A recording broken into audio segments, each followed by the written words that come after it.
Bismillahirrahmanirrahim. Qala al-musannifu rahimahullahu ta'ala wa nafa'ana bihi wa bikum amin. Ma anwa'ul qabdil hukmi. Jadi sebelumnya kita telah membahas tentang qabd hakiki. Dan sebelum itu kita membahas bahwasanya menjual barang sebelum diterima itu hukumnya tidak sah. Sebelum diterima, apa maksud diterima? Qabd. Dan penerimaan barang itu ada dua macam. Ada penerimaan secara hakiki, ada penerimaan secara hukmi. Penerimaan secara hakiki, ya kita menerima barang dengan tangan kita sendiri. Jadi ketika kita membeli sesuatu, si penjual memberikan barang pada kita, lalu kita terima. Dengan seperti itu terjadilah qabdun hakiki. Nah, ada di sini kita akan bahas qabdun hukmi. Pada kenyataannya, si penjual, si pembeli tidak menerima langsung barang yang dia beli, tapi akan menerima. Tetapi di sana, walaupun belum menerima sekarang, ada catatan atau ada dokumen yang menetapkan bahwasanya barang tersebut sudah diterima. Di antaranya menggunakan cara bill of lading seperti yang kita bahas sebelumnya. Nah, sekarang di antara macam-macam qabd hukmi adalah yang akan disebutkan oleh beliau di sini. Ma anwa'ul qabdil hukmi. Apa saja macam-macam penerimaan secara hukmi. Jadi penerimaan barang tidak dilaksanakan secara nyata, tapi secara hukum itu diterima, walaupun tidak diterima secara nyata. Qala al-musannifu al-ibratu fi syari'ati lil maqasidi wal ma'ani. Ibrah atau tolak ukur pada penerimaan barang dalam syariat itu tergantung maksud dan artinya. Jadi walaupun tidak diterima secara langsung, tapi secara maksud itu sudah diterima. Fa idza tahaqqaqal gharadu minal qabdi, apabila tujuan dari adanya penerimaan itu sudah terwujud, wartafa ihtimalu istifadati min tafwitil qabdi wal wuqu'i fi syubhatir riba, dan sudah hilang kemungkinan adanya riba, adanya penerimaan barang yang tidak dilakukan, fa innal qabdha yakunu sahihan mujzi'an syar'an, maka penerimaan barang dengan itu bisa dikatakan sah dan mencukupi secara syariat. Jadi maksudnya gini, penerimaan barang qabdun, apa tujuan dari qabdun? Tujuan dari qabdun agar orang yang membeli atau orang yang menjual tidak akan melakukan kecurangan. Nah, perhatikan, kalau kita beli sesuatu tersebut belum kita terima dari penjual yang pertama, tapi kita sudah menjualnya pada pihak ketiga. Ini tidak boleh. Kenapa? Karena kemungkinan oleh si penjual yang pertama tidak dikasih barang tersebut pada pembeli yang pertama, sehingga transaksi yang kedua ini dibatalkan karena kemungkinan seperti itu. Nah, bagaimana kalau misalkan walaupun tidak diterima barang secara nyata, tapi kemungkinan itu tidak akan ditemukan, tidak akan terwujud. Artinya walaupun barang tidak diterima secara nyata, tapi secara makna itu diterima karena si penjual yang pertama tidak memungkinkan membuat kecurangan. Jadi pasti barang tersebut akan sampai pada dia. Maka itu oleh syariat dianggap qabdun hukmi. Nah, di sini beliau akan memaparkan beberapa contoh tentang qabdun hukmi. Wa min suwaril qabdil haditsah, dan di antara permasalahan atau contoh penerimaan dalam di masa sekarang Tasallumu syik liwafaihi min rasidi sahibihi fil bank wa dhamani sorfihi. Tasallumu syik liwafaihi mana kada iki? Syik ini ke cek. Jadi cek. Wafa pembayaran bisa. Rosid ini saldo. Sahib adalah orang yang menarik uang dari bank. Bank, doman, biaya, sorf, transfer.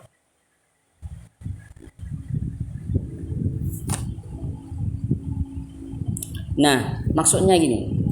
Ketika seseorang ingin mentransfer uang ke luar negeri misalkan, ya.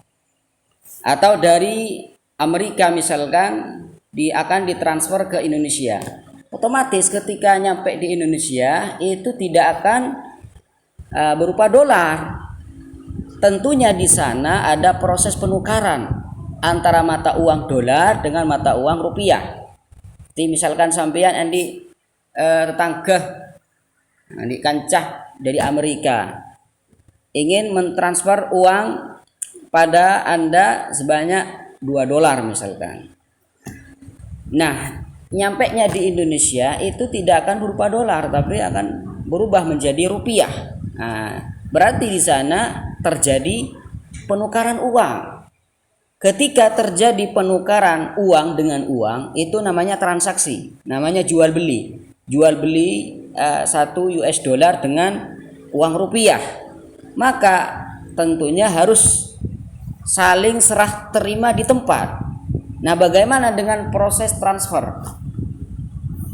Nah, di sini oleh beliau di antara qabdun ketika kita mentransfer uang pada rekening yang lain yang luar negeri misalkan. Di sana akan keluar resi misalkan ya. Bahwasanya uang sudah masuk ke rekening penerima. Maka dengan resi tersebut apakah sudah dikatakan qabdun? Nah, kata beliau iya. Jadi penerimaan resi atau penerimaan nota itu merupakan bukti bahwasanya barang sudah diterima dan itu memposisikan qabdun hakiki walaupun itu qabdun tidak secara nyata. Bisa paham? Telepon ngajar bank kena. Kita ngajar bank.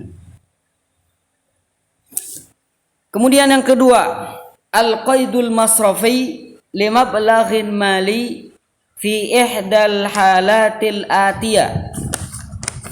Qaidul masrafi ini cek atau surat yang diajukan pada bank untuk mencairkan dana atau misalkan cek.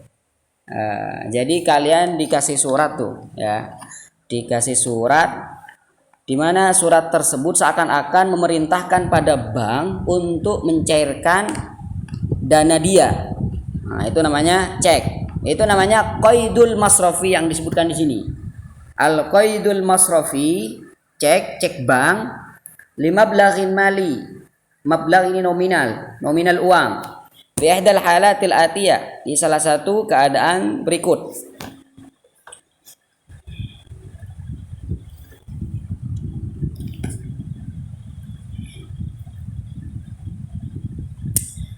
Qala idza tamma ida'u al-mablagh fi hisabil amili mubasharatan aw bihiwalatin masrafiyah.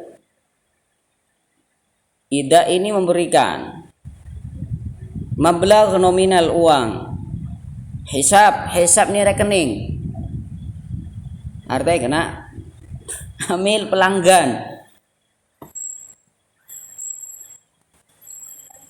Wasyaratan langsung. Hewala masrafiyah transfer.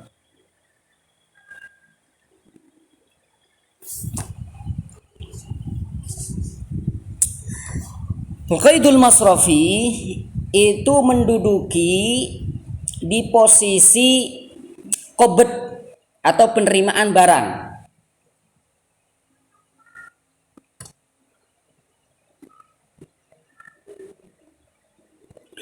Nah, ketika kalian misalkan punya uang dolar ya, di sini kalian punya 100 dolar ya. Kalian akan tukar menjadi uang rupiah. Ya, 100 dolar itu ada berapa juta? 1.500.000 ya. Nah, sekarang valuta asing atau yang apa istilahnya? Orang yang berdagang penukaran uang itu misalkan tidak ada uang tunai. Ya, tidak ada uang tunai. Anggap aja di sini ada si A. Si A dia bisnis penukaran uang, tapi dia tidak punya uang tunai. Lalu kalian punya uang 100 US dollar Amerika, akan ditukar dengan uang rupiah. Ketika kalian datang pada orang tersebut, yang si A yang punya penukaran uang, kalian memberikan dia 100 dolar. Nah, dia tidak memberikan secara tunai uang 1.500.000. Cuma dia memberi catatan. Cek bank 1.500.000 diambil di bank demikian. Jadi dia membuat catatan pernyataan, dengan catatan tersebut seakan-akan memerintah pihak bank agar dia dikasih uang 1.500.000. Nah, dia akan transaksi 100 US dollar Amerika ditukar dengan uang 1.500.000 ya. Ketika transaksi seperti itu, otomatis akan terjadi penukaran uang dolar dengan uang rupiah. Riba atau tidak riba? Riba. Maka syarat karena ini riba, harus serah terima di tempat, harus ada penerimaan barang di tempat. Nah, ketika dia hanya menerima cek bank di sini, untuk dia mengambil uangnya di bank tertentu, apakah penerimaan cek itu dikatakan qabdun atau tidak? Kata beliau iya, termasuk qabdun hadisa, termasuk penerimaan yang sekarang seperti itu. Idza tamma ida'ul mablagh, apabila nominal uang yang telah dia inginkan itu sudah masuk di rekening pelanggan, entah itu ditukar secara langsung antara ketukuna au bihiwalatin masrafiyah, atau dengan cara transfer.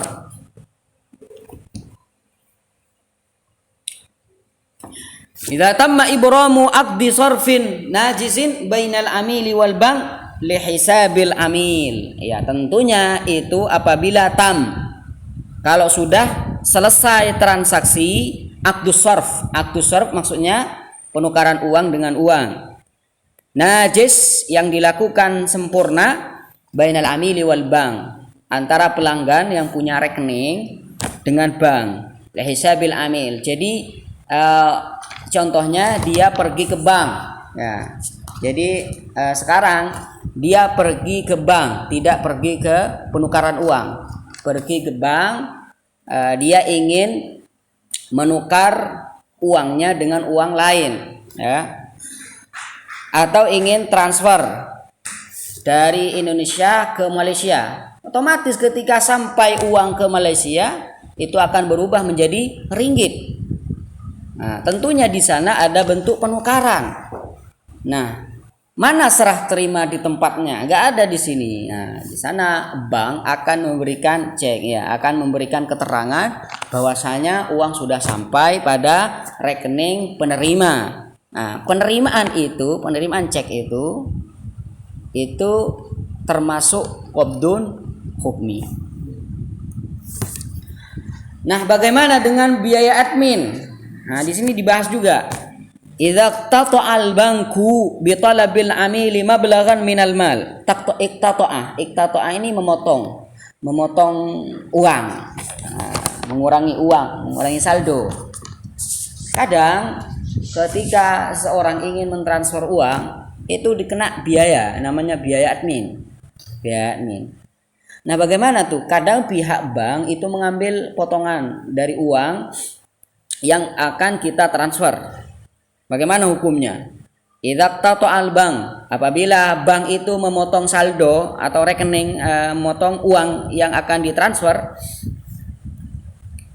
bitalabil amili mablaghan minal mal, Misalkan pelanggan meminta nominal yang ada di saldo rekening untuk dipindahkan, ditransfer min hisabin ila hisabin akhar, agar ditransfer dari satu rekening ke rekening yang lain, di mana biaya admin tersebut li salihil amil, untuk kemaslahatan pelanggan sendiri, au mustafidin akhar, atau untuk yang menerima, fi muqabalati umlatin ukhra, sebagai penukaran mata uang yang lain, itu hukumnya tidak apa-apa.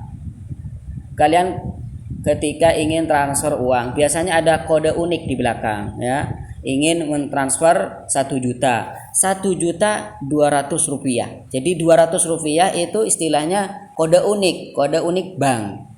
Itu bagaimana hukumnya? Tidak masalah, karena itu demi kemaslahatan si penerima. Contoh nih, kemarin saya pernah melakukan itu tanpa menggunakan kode bank, ternyata nggak masuk ke rekening si penerima. Jadi misalkan nih, kadang si penerima itu minta kode unik, ya, kode unik beliau misalkan 222. Jadi ketika kalian ingin mentransfer uang pada penerima tersebut dengan kode unik itu, kalian harus taruh itu di belakang 222. Jadi 1.222. Jadi 222 itu potongan yang akan diambil dari saldo kalian. Nah, biasanya kalau kalian ingin mentransfer uang tanpa kode unik tersebut, biasanya nggak nyampe pada rekening penerima. Maka Anda harus menautkan kode unik tersebut agar cepat masuk secara otomatis.